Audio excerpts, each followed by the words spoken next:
Welcome to the Stormsurf Video Surf Forecast for Sunday, April 6th. Brought to you by Vunabaka.com, a new residential surf and water sports community in Fiji. First up, we take a look at the North Pacific Significant Wave Height chart.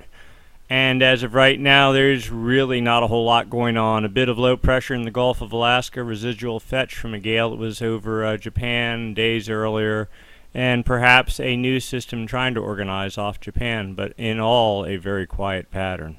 We'll take a look at jet stream level winds. These are winds up at about 30,000 feet, 250 millibar level. These winds help fuel the development of storms and gales and also help direct the travel or path of travel of those systems when they form. What we're looking for is troughs, dips in the jet stream flow. This tends to set up counterclockwise circulation, which of course is associated with low pressure, and so troughs with sufficient winds blowing through them help to fuel storm development at the ocean surface. Given the time of year, April, we're in spring conditions. Wind speeds are as expected down in the jet stream. One interesting little pocket here, almost 170 knot winds off Japan, a bit of a trough trying to form here.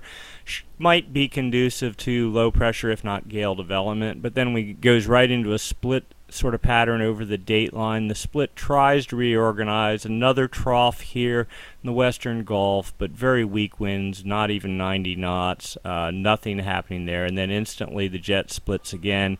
In holes like this where the jet splits, typically that supports clockwise circulation, high pressure down at the ocean surface. So one would expect to see high pressure here, and then conversely low pressure here and here.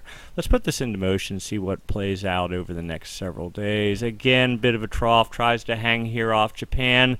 That other trough up here in the Gulf, very weak, no real winds associated with it, and pinched off, so nothing really expected to form there. This trough continues actually, and notice the jet is in fact consolidated, doesn't split till at this point we're into almost Wednesday, and it's a little bit over the dateline, so maybe there's some promise for something going here off the Kuril Islands.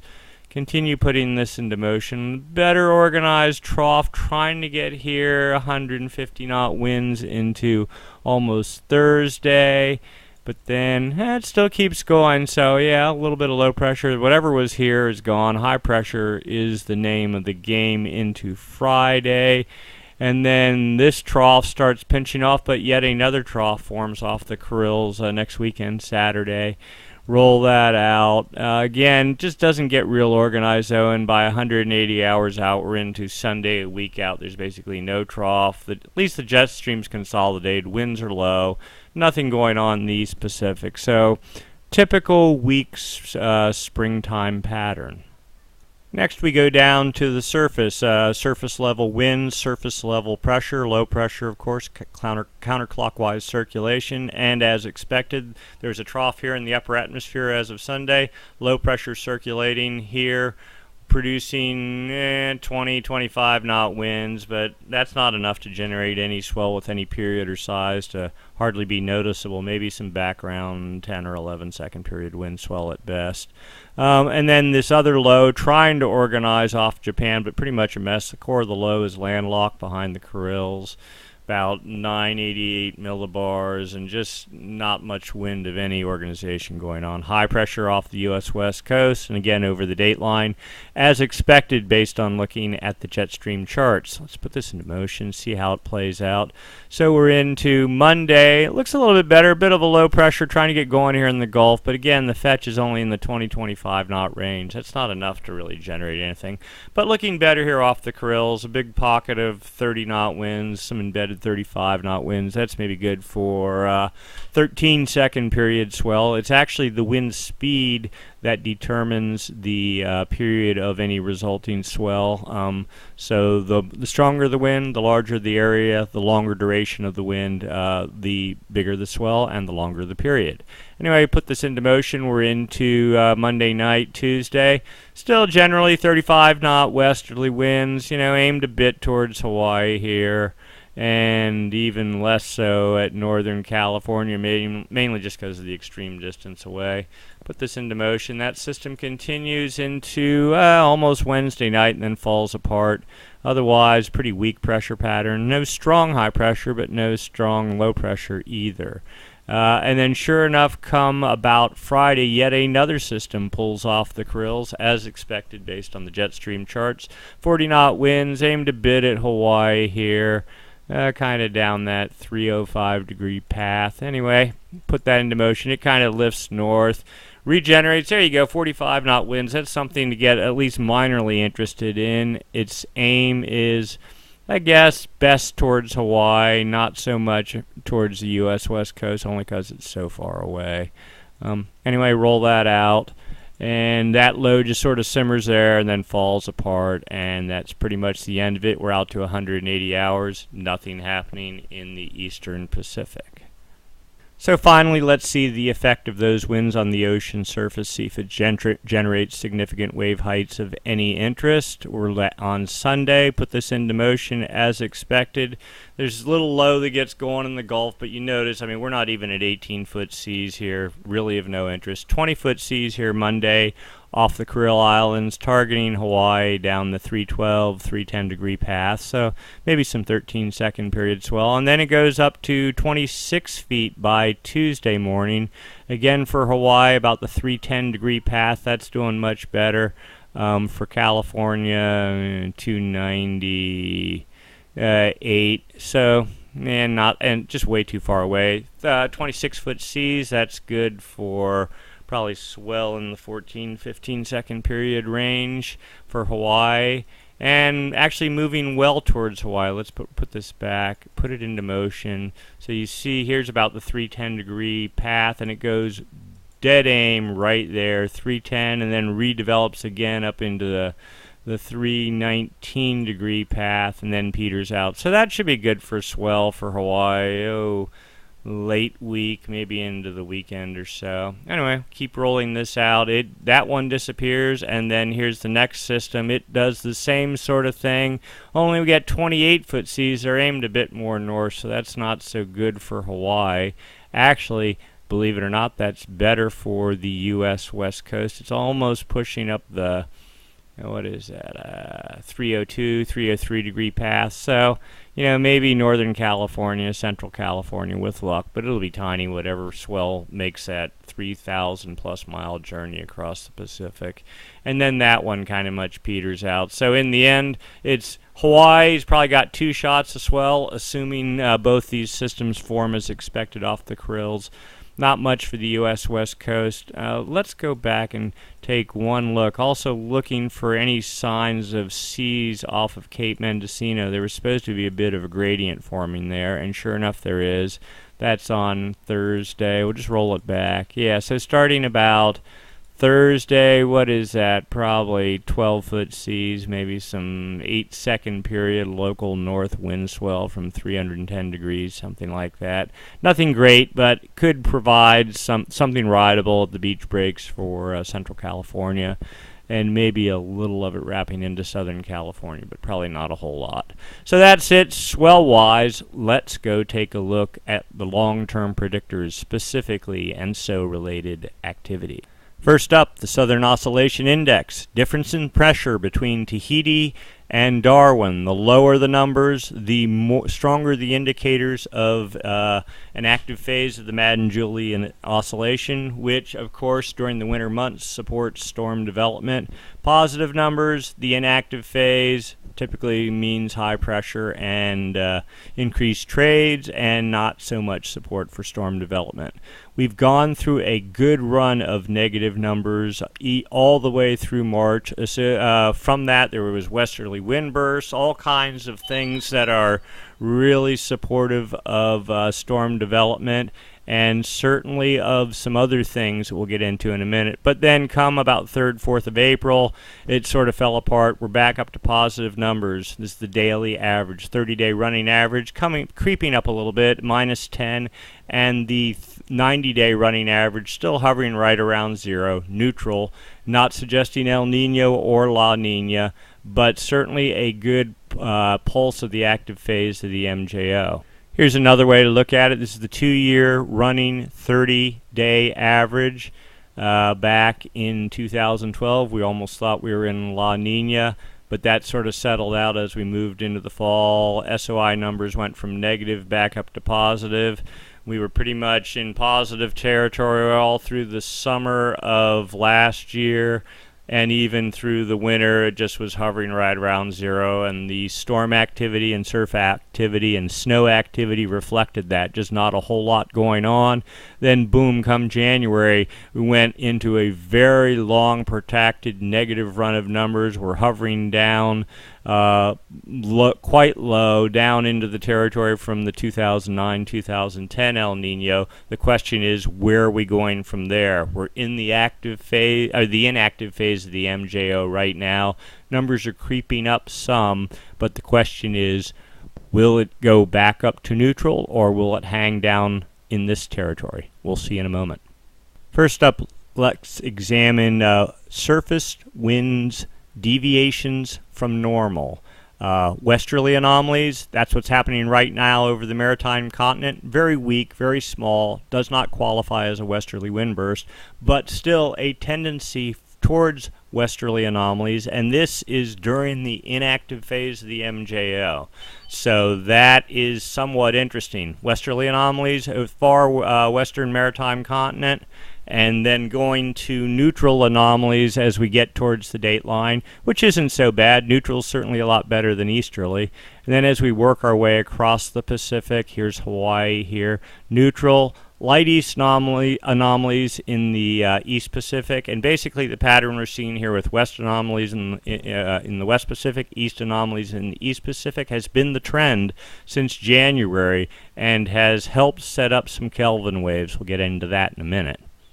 What's far more interesting is that a week out, actually even before a week out, notice westerly anomalies are forecast to redevelop moderate speed over a good size area, pretty much from as far west in the Pacific as you can get to almost the date line.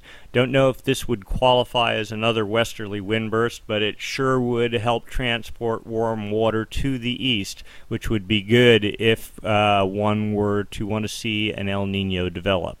Yes, this is Philippines here, Australia here, dateline here, those westerly anomalies almost making it to the dateline, and you see the standard easterly anomalies creeping up to the dateline from the east. And then over the eastern part of the Pacific, weak easterly anomalies going to pretty much neutral in the far East Pacific.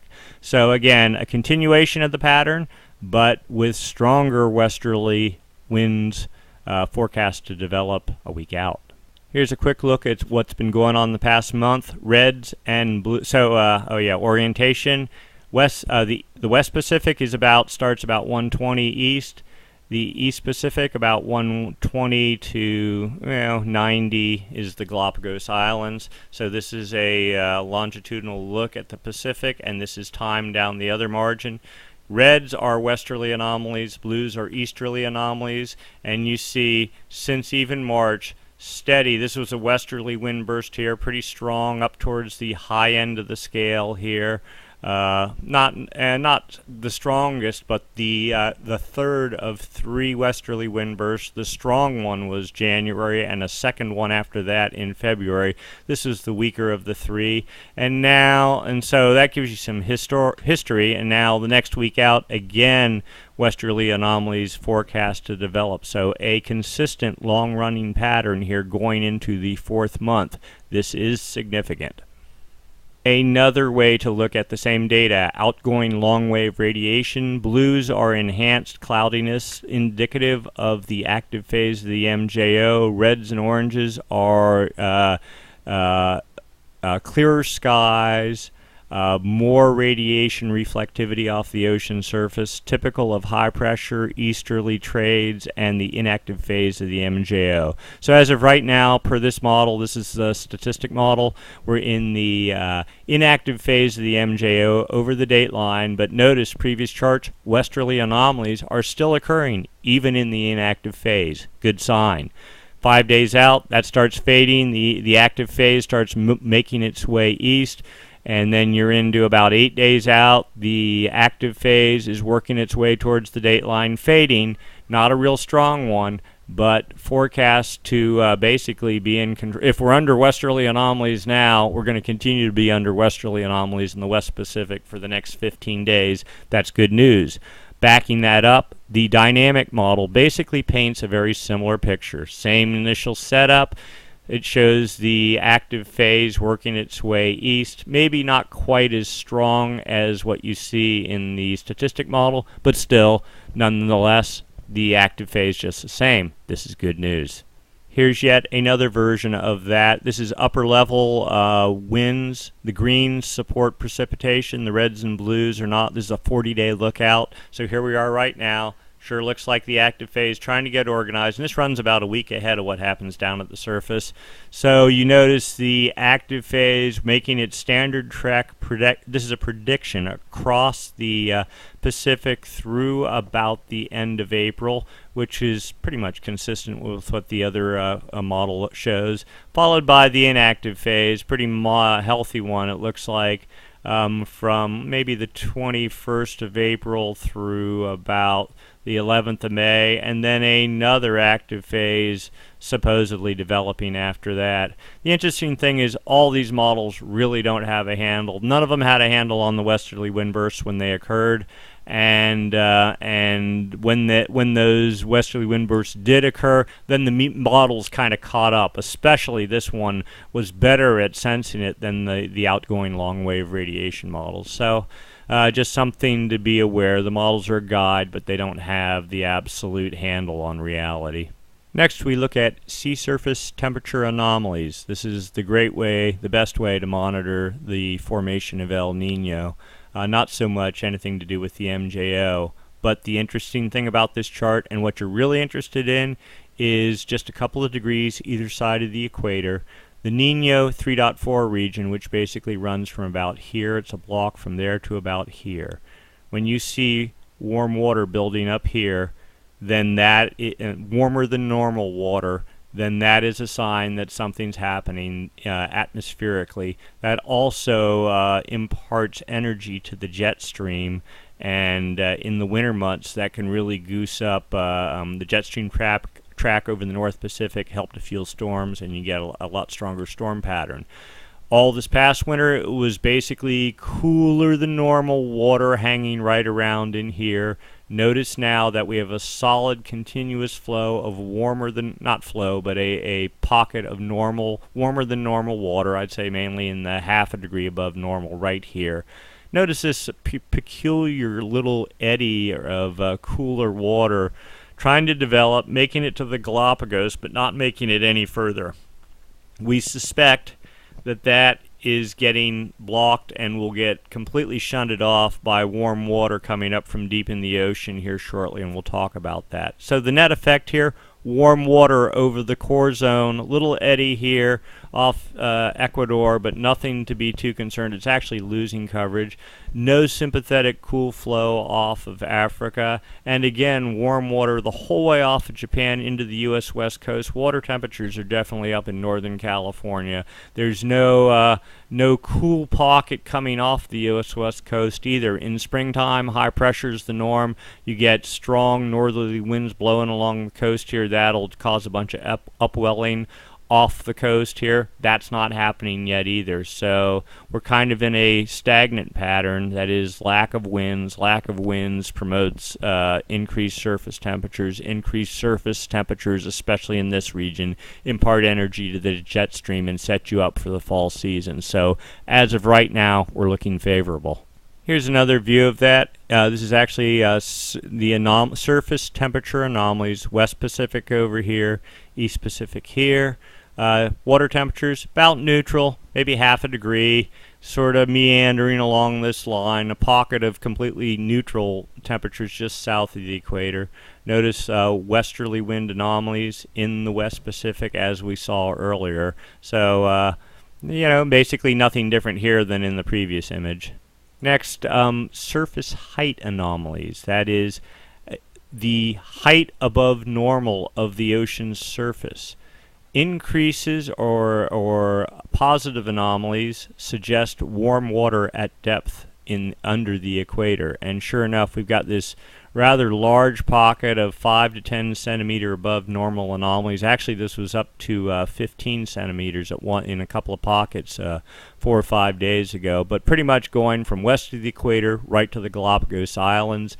This is suggestive of a Kelvin wave and warm water down at depth. We'll get into that in a second.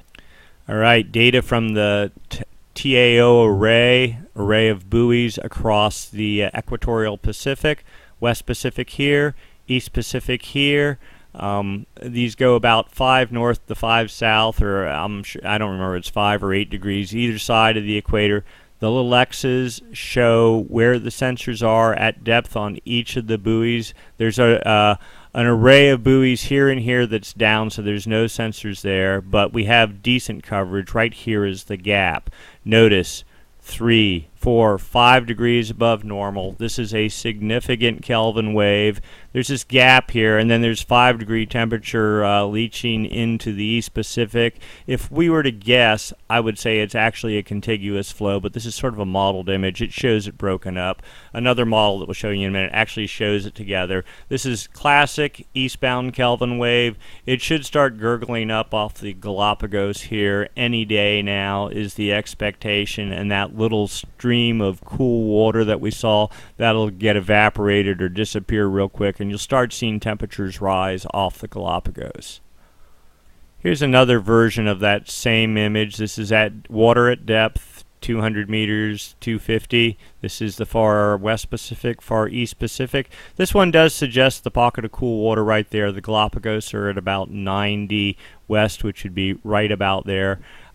This actually shows up to 6 degrees above normal water temperatures. Again, we believe that to be more of a guess on the model. There is a model trying to fill in the holes from the buoy array.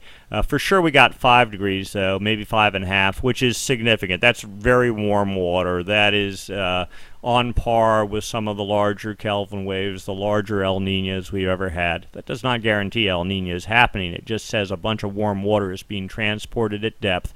This is the result of the westerly wind bursts in January, February, and March, and likely more warm water, as you see here, also being transported at depth. So the question is, how much of this is going to make it to the surface? How long will this last? The longer it lasts, especially if it's in the fall, and if it does create a warm pool off of the Galapagos on the equator, that is what fuels El Niño. That is the hallmark of El Niño. Until you see that evidence, it's just potential things, potential evidence, potential El Niño. Right now, there's no surface indication whatsoever other than sea height anomalies that anything's really going on. And finally, the Niño 3.4 sea surface temperature anomaly forecast. Water temperatures in that region are up. This might be a little on the high side. It says a half a degree above normal. We'll go for that. But the forecast suggests steady warming now up to 1.75 degrees come November. That is significant. We're in the range of the two big El Niños of let's see, 82, 83 and 97, 98. They were in the 2-degree range. Again, this is a model, doesn't mean anything. Who knows what's really going to happen? This model tends to be, it's been hyping El Niño for 2 years now and it hasn't happened. But it's some guidance to suggest that a warm event could be coming. Certainly something to watch for. If it does happen, that means there could be, if you have El Niño and it's a strong one, that pretty much suggests a lot of big surf in the winter months. That'd be the winter of 2014, 2015. It would also suggest an increase in storm activity in the southern hemisphere, the spring and the summer afterwards too, because basically El Niño dumps a whole bunch of energy in the jet stream, and it's felt in both the northern and southern hemispheres. Not so much in the south, but definitely it does register there if it's a strong El Niño event. There is a fair amount of data that suggests that as of right now, a significant event is trying to organize. We did some comparison from the 97-98 El Nino. It's posted on Stormsurf. You can go take a look. And at this point, it looks pretty good, but who knows? Things could change. It's hard to say. But as of right now, we're on a run here. Things are looking good. The atmosphere appears to be changing. The walker circulation is changing. Water's lots of warm water moving east. This all bodes well for the coming late summer, fall, winter time frame, and probably for a year after that. So, something to be aware of, something we'll continue to monitor. The good news is, though the surf might not be great right now, it could be really good in the coming 6 months or more. Something to look forward to. It's certainly better than looking forward to a La Nina. So, we have a smile on our face for this forecast. Hope you do too. Thanks for watching. We'll do this again, same time, same channel next week. And again, many thanks to VunuBaka.com for sponsoring this forecast. Visit them at VunuBaka.com. Thanks.